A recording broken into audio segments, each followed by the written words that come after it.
इसमें बीमारी का समझना बहुत ज़रूरी है कि इस बीमारी में 80% लोग को हल्का ज़ुकाम जैसा बुखार होएगा और ठीक हो जाएंगे। पता भी नहीं चलेगा वो पॉजिटिव हुए, नेगेटिव हुए और ठीक हो गए।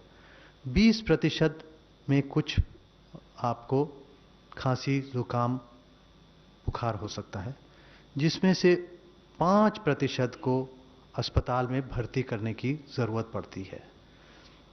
और जो 5% अस्पताल में भर्ती होते हैं उसमें उनको सपोर्टिव ट्रीटमेंट दिया जाता है और कुछ में नई दवाएं आई हैं, वो ट्राई की जा रही हैं। उनका भी रिज़ल्ट कुछ जगह इतना जादू नहीं है, क्योंकि मौतें यहाँ भी हो रही हैं, चाइना में मौतें, इटली में भी हो रही हैं, मौतें यूके में भी हो रही हैं, मौतें यूएसए में भी हो रही हैं।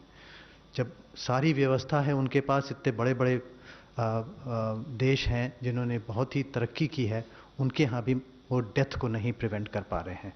तो हम लोग को फोकस करना है कि अगर हम लोग आइसोलेट कर दें उस जो बाहर से आए हैं, उनको 15 दिन के लिए, 14 दिन के लिए क्वारंटाइन कर दें, और यदि होम क्वारंटाइन भी कर रहे हैं तो उनको बिल्कुल दूर रखना है, कम से कम 1 मीटर, या अलग कमरे में रहें तो बहुत ही बढ़िया रहेगा। यदि कुछ लोग बच्चे आ गए हैं, अपने घर भी चले गए हैं कुछ, तो उनको अलग कमरे में रहना ज़रूरी है।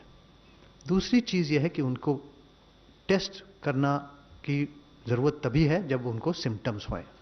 यदि सिम्टम्स हो जाएं और टेस्ट पॉजिटिव है, तब अस्पताल में भर्ती करने की ज़रूरत है।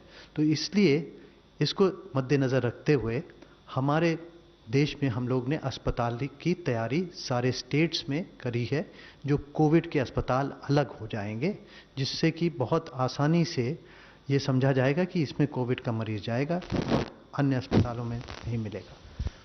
मगर टेस्टिंग की बात पे एक बार और बताना चाहूँगा कि कई लोगों ने कहा कि भारत टेस्टिंग ज़्यादा नहीं कर रहा है और ये है, कम है। अभी भी 15 से 17 हज़ार, 16-17 हज़ार हम लोगों ने टेस्ट कर रखे हैं अभी तक, और हमारे पास क्षमता है हर हफ्ते में 10,000, हर दिन 10,000 टेस्ट करने की, जिसमें मतलब है करीब 50 से 70 हज़ार टेस्ट हम हफ्ते में कर सकते हैं। तो आंकड़े मैं बताता हूँ, फ्रांस ने एक हफ्ते में 36,000 टेस्ट किए, यूके ने नहीं 16, फ्रांस ने एक हफ्ते में 10,000 टेस्ट किए, test per week. France 10,000, UK 16,000, USA 26,000, Germany 42,000, Italy 52,000 और साउथ कोरिया में 80,000 टेस्ट हर हफ्ते किए गए हैं।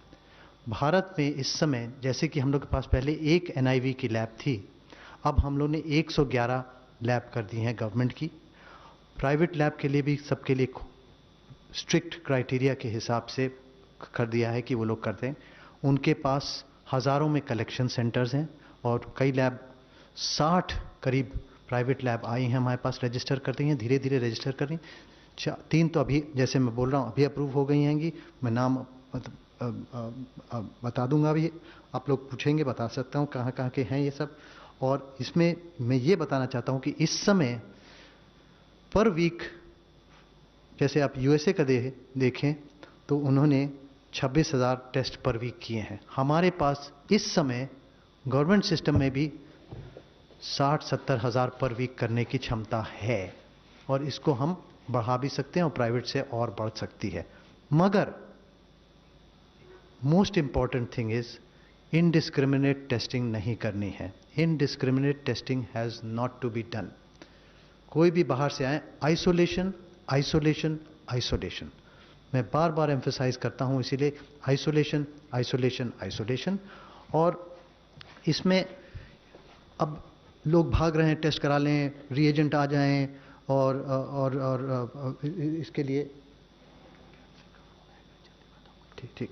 तो इसलिए हम ये इंश्योर करते हैं कि टेस्टिंग जितनी कम होए, जब तक सिम्टम ना हो तब तक टेस्टिंग ना करें, ये ज़रूरी है।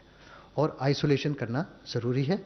और हम लोग ने टाइमली एक्शन करके प्राइवेट लैब्स को भी अप्रूव कर दिया है, और वो सब भी टेस्टिंग शुरू कर रहे हैं। जिनकी ज़रूरत है उनके पास कलेक्शन सेंटर्स भी हैं, वो कलेक्ट भी कर रहे हैं। और ये सब सुविधाएं इस तरीके से भारत सरकार की तरफ से हर लेवल पे, हाईएस्ट लेवल पे इस पर हर मिनट पे इसकी मॉनिटरिंग की जा रही है। और कोशिश है हम लोग की कि हम लोग इसमें रोक कर पाएँ और चेन ऑफ ट्रांसमिशन को तोड़ सकेंगे और इससे देश में मौतें कम होंगी। That is the most important thing. In last 1 week we have tested 5,000 and total we have tested about 15,000. जैसा मैंने आपको कहा है, जो वीडियो कॉन्फ्रेंस उसमें जो निर्णय ले गया वो ये है कि जहां पर भी पॉजिटिव केसेस आए हैं या कोई डेथ रिपोर्ट हुई है उस जिलों को लॉकडाउन किया जाए। और इसके साथ ही अगर किसी और डिस्ट्रिक्ट में स्टेट लेवल पर असेसमेंट होने के बाद वहां पर मान लीजिए कि ज़्यादा केसेस अंडर सर्वेलेंस भी हैं, जिससे लगता है कि चांसेस है कि वहां पर डिजीज स्प्रेड होने का खतरा हो सकता है, तो स्टेट लेवल पर असेस कर उसको भी लॉकडाउन किया जाए।